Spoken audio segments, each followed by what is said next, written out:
नमस्कार। आज हम प्रकृति की सबसे बड़ी पहेलियों में से एक को सुलझाने की कोशिश करेंगे। जीवन आखिर जीवन को आगे कैसे बढ़ाता है? ये एक ऐसा सवाल है जिसके जवाब में कुदरत ने लाखों अलग अलग कहानियां लिखी हैं। और हमारे हाथ में है कक्षा 8 की विज्ञान की एक किताब। ये एक तरह से प्रकृति की इंजीनियरिंग मैनुअल जैसी है। हाँ, जिसमें अलग अलग जीवों के लिए अलग अलग ब्लूप्रिंट दिए गए हैं। तो चलिए सबसे बुनियादी सवाल से शुरू करते हैं। इस किताब के हिसाब से जनन यानी रिप्रोडक्शन आखिर है क्या, और ये इतना जरूरी क्यों है? देखिए, हर जीव जीता है, ऊर्जा के लिए भोजन करता है, लेकिन ये सारी प्रक्रियाएं एक दिन तो खत्म हो जाती हैं। जनन वो प्रक्रिया है जो उस जीव के खत्म होने के बाद भी उसकी प्रजाति को जिंदा रखती है। अच्छा। सरल शब्दों में कहें तो ये अपने जैसे नए जीव बनाने की प्रक्रिया है ताकि प्रजाति का अस्तित्व बना रहे। मतलब ये किसी एक जीव के लिए नहीं, बल्कि पूरी स्पीशीज के अस्तित्व के लिए अनिवार्य है। बिल्कुल, ये व्यक्तिगत नहीं बल्कि सामूहिक अस्तित्व की कहानी है। तो फिर एक कहानी लिखी कैसे जाती है? इस किताब में दो मुख्य तरीकों का जिक्र है, लैंगिक और अलैंगिक, मतलब सेक्सुअल और एसेक्सुअल रिप्रोडक्शन। इंसानों में तो लैंगिक जनन होता है, ये तुम जानते हैं। इसकी बुनियाद क्या है? इसकी बुनियाद दो बहुत खास तरह की कोशिकाओं में है। नर में होती है शुक्राणु यानी स्पर्म, जिसकी बनावट बड़ी दिलचस्प है। कैसी? एक सिर जिसमें सारी जेनेटिक जानकारी होती है और एक पूंछ जो उसे तैरने में मदद करती है। और मादा में होती है अंडाणु यानी ओवम। ये आमतौर पर गोल और शुक्राणु से काफी बड़ी होती है। बड़ी क्यों होती है? क्योंकि उसमें शुरुआती विकास के लिए पोषण जमा होता है। और जब ये दोनों मिलते हैं उस जादुई पल को निषेचन या फर्टिलाइजेशन कहते हैं, है ना? हाँ, मतलब जीवन की पूरी कहानी एक नए जीव का पूरा ब्लूप्रिंट बस उस एक पल से शुरू होता है। बिल्कुल। और इन दोनों के मिलने से जो पहली कोशिका बनती है उसे जाइगोट कहते हैं। ये वो पहला सेल है जिसमें माता और पिता दोनों की जेनेटिक जानकारी होती है। अच्छा। फिर ये जाइगोट विभाजित होना शुरू होता है, 2 से 4, 4 से 8 कोशिकाएं, और धीरे धीरे एक भ्रूण यानी एम्ब्रियो का रूप ले लेता है। और मनुष्यों और कई जानवरों में ये विकास मादा के शरीर के अंदर गर्भाशय में होता है, जहां उसे सुरक्षा और पोषण दोनों मिलता है। सही है। तो लैंगिक जनन में दो जीवों की जरूरत होती है। माता पिता की जेनेटिक जानकारी मिलती है, जो काफी जटिल प्रक्रिया लगती है। लेकिन क्या प्रकृति के पास कोई आसान, ज्यादा सीधा रास्ता भी है? मतलब कोई ऐसा तरीका जिसमें एक ही जीव काफी हो? हाँ, बिल्कुल है। और यही अलैंगिक जनन है। हाइड्रा या अमीबा जैसे जीव इस तरीके का इस्तेमाल करते हैं। इसमें सिर्फ एक ही जनक होता है और न शुक्राणु की जरूरत होती है न अंडाणु की। और किताब में एक मजेदार बात लिखी है कि ये प्रक्रिया लैंगिक जनन की तुलना में बहुत तेजी से होती है। हाँ, बहुत तेजी से। तेजी से? तो इसका मतलब ये हुआ कि अगर हालात बिल्कुल सही हैं तो हाइड्रा जैसी प्रजाति बहुत तेजी से अपनी आबादी बढ़ा सकती है। बिल्कुल। लेकिन इसका कोई दूसरा पहलू भी होगा? बहुत जरूरी पहलू है। अलैंगिक जनन में जो नया जीव बनता है वो अपने जनक की हूबहू जेनेटिक कॉपी होता है। मतलब कोई विविधता नहीं? कोई विविधता नहीं आती। इसका फायदा है रफ्तार, लेकिन नुकसान भी बड़ा है। अगर माहौल में कोई बदलाव आया, कोई नई बीमारी आई, तो हो सकता है कि पूरी की पूरी आबादी एक साथ खत्म हो जाए। ओहो, क्योंकि सबके अंदर उस बीमारी से लड़ने की क्षमता एक जैसी यानी कम होगी। सही पकड़ा। ये प्रकृति का एक दिलचस्प ट्रेड ऑफ है, रफ्तार बनाम मजबूती। वाह, ये तो सर्वाइवल की दो अलग अलग रणनीतियां हो गईं। अच्छा, निषेचन पर वापस आते हैं। इस किताब में आंतरिक और बाह्य निषेचन की बात की गई है।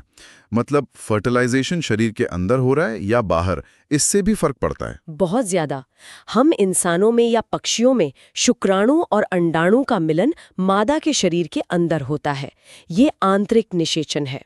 और ये एक सुरक्षित तरीका है ना? हाँ, ये एक सुरक्षित तरीका है जहां अंडे को बाहरी खतरों से बचाया जाता है। और बाह्य निषेचन, यहाँ मेंढक और मछली का उदाहरण दिया गया है। ये कैसे काम करता है? यहाँ रणनीति पूरी तरह से अलग है। मेंढक या मछली जैसे जलीय जीव पानी में अपने अंडे दे देते हैं। अच्छा। और नर भी वहीं पानी में अपने शुक्राणु छोड़ देता है। तो निषेचन शरीर के बाहर पानी के भरोसे होता है। ये तो बहुत जोखिम भरा लगता है। मतलब अंडे और शुक्राणु पानी में बस तैर रहे हैं, उन्हें कोई शिकारी खा सकता है? हाँ, या पानी का बहाव उन्हें कहीं और ले जा सकता है। तो क्या इसका मतलब ये है कि उन्हें सफल होने के लिए हजारों लाखों की संख्या में अंडे देने पड़ते हैं? आपने बिल्कुल सही पकड़ा। यही उनकी रणनीति है। क्योंकि सफलता की दर बहुत कम होती है, इसलिए वो संख्या का खेल खेलते हैं। अच्छा। वो हजारों अंडे देते हैं ताकि उनमें से कुछ तो बच जाएं और निषेचित होकर अगली पीढ़ी बना सकें। ये तो पूरी तरह से सर्वाइवल ऑफ द फिटेस्ट का एक क्लासिक उदाहरण हो गया। बिल्कुल। कमाल है। अब जरा अलैंगिक जनन के अनोखे तरीकों पर आते हैं। हाइड्रा में मुकुलन यानी बडिंग का जिक्र है।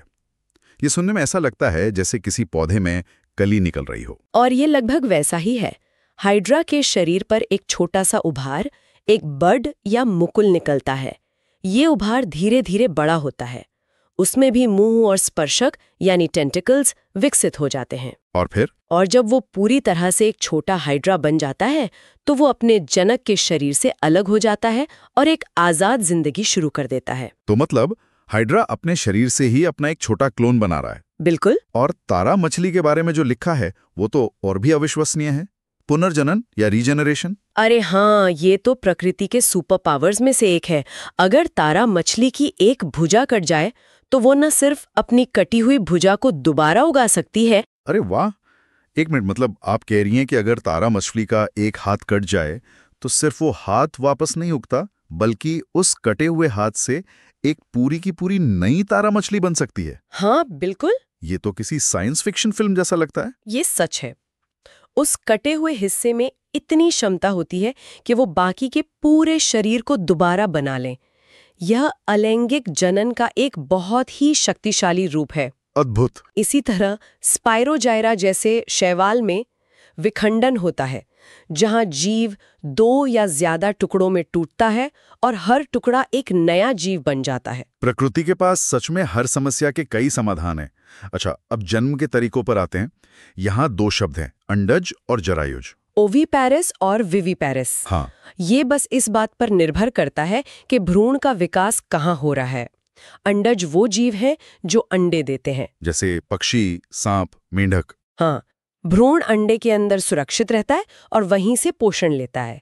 और जरायुज वो जीव हैं जो सीधे बच्चे को जन्म देते हैं, जैसे हम इंसान, गाय, कुत्ता, घोड़ा। हाँ, इनमें भ्रूण माँ के शरीर के अंदर विकसित होता है और वहीं से उसे सारा पोषण मिलता है। तो एक तरीका है कि बच्चे को एक मजबूत लंच बॉक्स यानी अंडे के साथ बाहर भेज दो। हाँ, सही सोचा। और दूसरा तरीका है कि उसे तब तक अपने अंदर सुरक्षित रखो जब तक वो बाहर की दुनिया के लिए तैयार ना हो जाए। बिल्कुल, दोनों ही अपने अपने तरीके से असरदार हैं। यहाँ एक और प्रक्रिया है जो मुझे हमेशा से बहुत आकर्षक लगती है, कायांतरण यानी मेटामॉर्फोसिस। तितली इसका सबसे बेहतरीन उदाहरण है। हाँ, मुझे याद है बचपन में स्कूल प्रोजेक्ट के लिए रेशम के कीड़े पालते थे और उन्हें कोकून से शलभ बनते देखना किसी जादू से कम नहीं था। कायांतरण को आप प्रकृति का सबसे बड़ा मेकओवर शो कह सकते हैं। एक जीव अपनी जिंदगी की शुरुआत एक रूप में करता है, जैसे कैटरपिलर, जिसका एकमात्र काम पत्तियां खाना और मोटा होना है। हाँ, वो वयस्क तितली जैसा दूर दूर तक नहीं दिखता। बिल्कुल नहीं।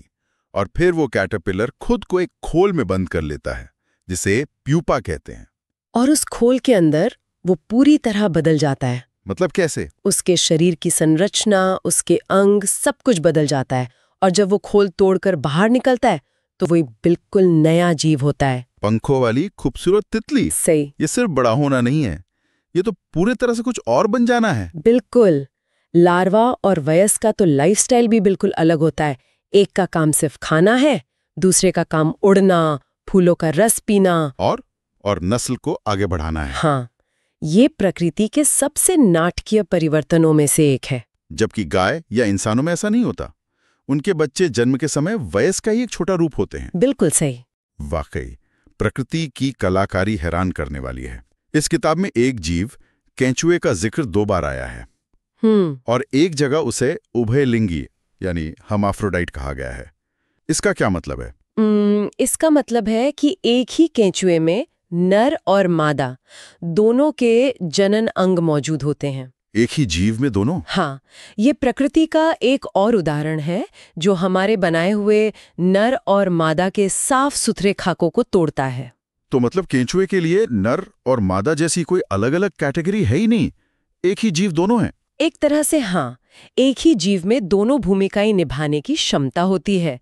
ये बहुत ही अनोखी व्यवस्था है। और ये प्रकृति की विविधता को दिखाता है, जहां अस्तित्व को बनाए रखने के लिए नियमों को अपनी जरूरत के हिसाब से मोड़ा जा सकता है। बिल्कुल। तो आज की इस बातचीत को अगर समेटें तो हमने देखा कि जीवन को आगे बढ़ाने के लिए प्रकृति ने कितनी विविध और आश्चर्यजनक रणनीतियां अपनाई हैं।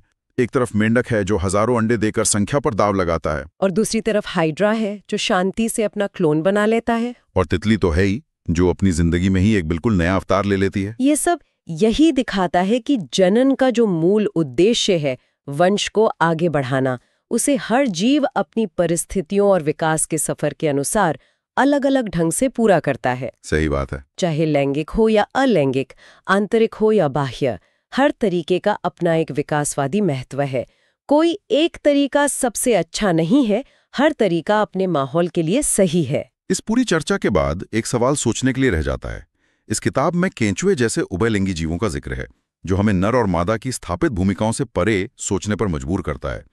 तो ये विचार करने वाली बात है कि प्रकृति में अस्तित्व और निरंतरता के लिए और कौन-कौन से ऐसे अनूठे और अपरंपरागत समाधान मौजूद हो सकते हैं जो हमारे बनाए गए नियमों और श्रेणियों में फिट नहीं बैठते और जिनके बारे में शायद हम अभी जानते भी नहीं हैं।